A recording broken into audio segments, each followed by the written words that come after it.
Hi guys, Dempsey here and welcome back to my YouTube channel. Today, as you guys can probably tell, we're doing something a little bit different. We're going to be talking about the Apple Watch in terms of health and fitness. As a personal trainer, one question that I get asked all the time is whether or not it is worth investing in an Apple Watch to help reach your health and fitness goals. And so today we're going to be going over that in this video. Without further ado, let's get into it. The meat and potatoes of what the Apple Watch offers in terms of health and fitness is going to be living within your activity app.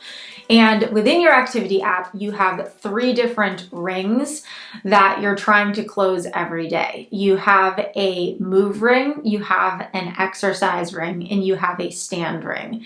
And when you set up your Apple Watch, you'll basically input a bunch of different personal information like your height, your weight, your activity level, and the watch, Apple, the algorithm will create goals according to all of those metrics for you in terms of moving, exercising, and standing. And like I said, your goal is to close each of those rings every single day. So if you're not familiar with an Apple Watch or the interface, you're probably wondering, what are each of these rings? What do they represent? It's pretty simple. Your move ring is basically how many active calories you're burning throughout the day. So calories that you're active, not just calories that your body is burning to keep you alive. Your exercise ring is how many minutes you are exercising per day. And your stand ring is how many hours you are moving for at least 1 minute per hour per day. And like I said earlier, Apple will set these goals for you initially, but you can always go in and you can adjust them. So if you're having trouble hitting your move goal or hitting your exercise goal, you can go in and you can adjust it, make it a little bit less, or if you're crushing your goals, you can up it and make it a little bit more. And Apple will also make these suggestions for you. So like I said, if you're doing a really good job of closing your rings, it will suggest, hey, how about we up that move goal? And it's kind of acting like a coach for you.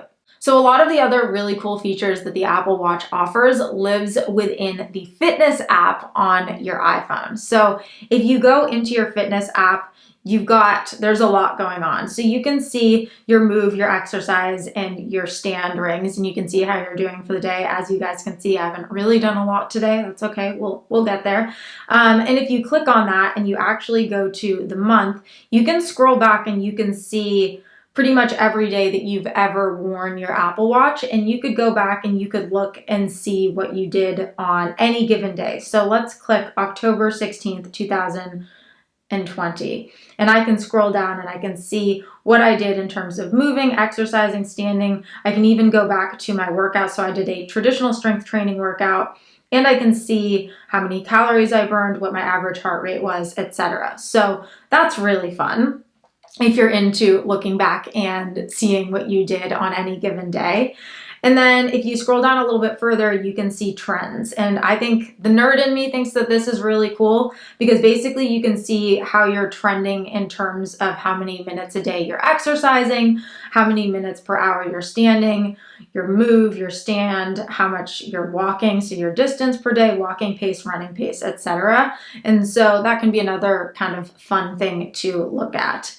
And then if we go back, you can scroll down and you can see the awards section. This is fun. It doesn't make or break it for me, but it gives you a little bit of a little happiness hit every time you win an award. So if you scroll down, there's different challenges that you can do. So every month there'll be a challenge. So let's go down the May 2021 challenge. The challenge was earning the award by reaching your daily exercise goal 27 times in May 2021. And each month will have a different goal. And if you accomplish that goal, you will earn an award. And so there's so many different awards here, a lot that I haven't gotten and a lot that I have. And you'll get it for hitting a PR, like a cycling workout record or a hiking workout record. But these can be really fun. Like I said, it doesn't really make or break anything for me, but it can be fun to win an award. Who doesn't like winning awards? So one of my personal favorite things that you get to do with an Apple Watch is you get to have friends. And so if we go to the sharing part of your Apple Fitness app, you can see I've got a bunch of different friends here, and you can see how everyone is doing in terms of their goals for the day, and you can do competitions with them. So if I go up here, I've got a friend that has actually asked me to do a competition, and I can accept that. I'm in, and we're starting on Wednesday. How exciting.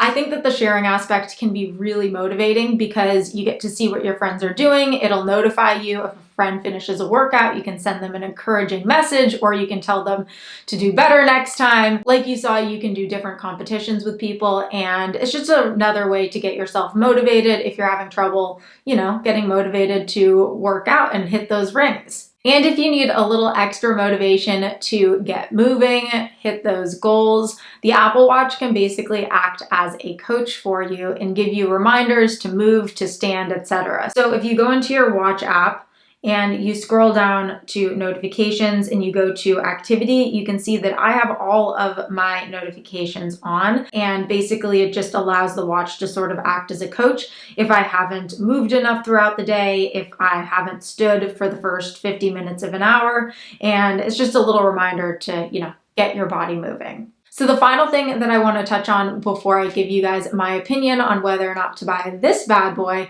is the exercise app itself. So when you go into your exercise app, when you go to work out, you want to make sure that you're choosing the activity that you're actually doing. And Apple has thought of everything. They have included every activity you could possibly imagine in here. Everything from running to core training to snowboarding to archery to Pilates to yoga, it is all in here. And if it's not in here, you can choose other and you can record it that way. But you definitely want to make sure that you are choosing the actual activity that you're doing, because it's going to be able to give you a more accurate representation of how many calories you are burning when you're doing that activity. So now for my thoughts. We're going to start out with the pros because I think it's always good to start out with the positives. As far as a fitness tracker goes, in terms of reaching general health and fitness goals, the Apple Watch is an absolutely excellent product. Personally, as a personal trainer, I love the concept of the 3 rings. It's really easy to just focus on your workouts, and I have a lot of clients that think that their workout is the end-all be-all to reaching their health and fitness goals. But that's not necessarily true. Your workout is important, but it's also important how active you are throughout the day in addition to that workout. So having those 3 rings that you're trying to close, specifically the stand ring and the move ring, is going to really make you have to be mindful about how much you're moving throughout the day in addition to your workout. Unless you're doing an absolutely massive workout, you're going to need to continue to move throughout the day and just be active in order to close that move ring. And a lot of us sit throughout most of the day. And so having that stand ring is just a really good reminder to get up and move throughout your workday, get up from your computer and just be active. In terms of tracking calories and heart rate during a workout, as far as a watch or activity band goes without a dedicated chest strap to track your heart rate, the Apple Watch does a really excellent job. And for most of the population, unless you're an absolutely hardcore athlete and you want those metrics to be just perfect, it's going to get the job done. Like I said earlier, the sharing feature can be a really fantastic way to motivate yourself, to be able to see what your friends are doing and have competitions with them. And I also really like that you're able to see your own personal trends, see how you've improved over time, and look back at all of the workouts you've done over the past months, years, however long you've been wearing your Apple Watch. All right, now let's get into cons. Nothing is perfect, and the Apple Watch is no exception in my opinion. One of the biggest cons to the watch is that it can be addicting. And if you are someone that gets addicted to numbers, and by numbers, I mean calories burned, you might want to be mindful, or maybe the Apple Watch isn't for you. The Apple Watch puts a lot of emphasis on calories burned. And this is just simply because your move ring, which is your hardest ring, in my opinion, to close, is based entirely on how many calories you're burning. I don't love that as a trainer. Calories are important. Calories in, calories out, it's important. I'm not going to deny that, but it isn't the end all be all to fitness. And the Apple Watch is going to reward activities that burn more calories. And it's important to remember that, again, that's not the end all be all. For example, if you go for an hour run, your heart rate is going to be high and you're going to burn a lot of calories. If you do an hour strength training workout or an hour Pilates workout, your heart rate is going to be lower and you're going to burn less calories. That doesn't mean that strength training workout or that Pilates workout isn't as good for you as that run, but the Apple Watch isn't going to necessarily reward you as much for it because you're not burning as many calories doing those types of workouts. My final thoughts. If you're looking for a fitness tracking device to help keep you accountable towards reaching your health and fitness goals, the Apple Watch is an excellent product. Don't get too obsessed with the rings. Look at it as a game. Enjoy sharing your workouts with your friends. Do some competitions. Look back at your trends and you're going to be golden. If you're someone that tends to get obsessed with numbers, like I said earlier, calories burned, etc., it might be in your best interest to steer clear of the Apple Watch or just be mindful of your usage. You can always wear it 2 days on, 1 day off. You can always not wear it on the weekends. Just be mindful of how obsessed you're getting with closing those rings because while it's important, it's a game and you got to take it with a grain of salt. I always tell my clients how you feel about a workout is going to tell you a lot more than what any device is going to tell you. So listen to your body, have fun with your Apple Watch if you have one, but don't stress too much. Thank you guys so much for watching today. I really hope you did enjoy today's video. If you did, be sure to give this video a big thumbs up. Hit that subscribe button as well as the notification bell if you'd like to see more videos like this. And be sure to let me know in the comments below what type of videos, workouts, health and fitness videos you guys would like to see in the future. I'll see you guys next time. Bye.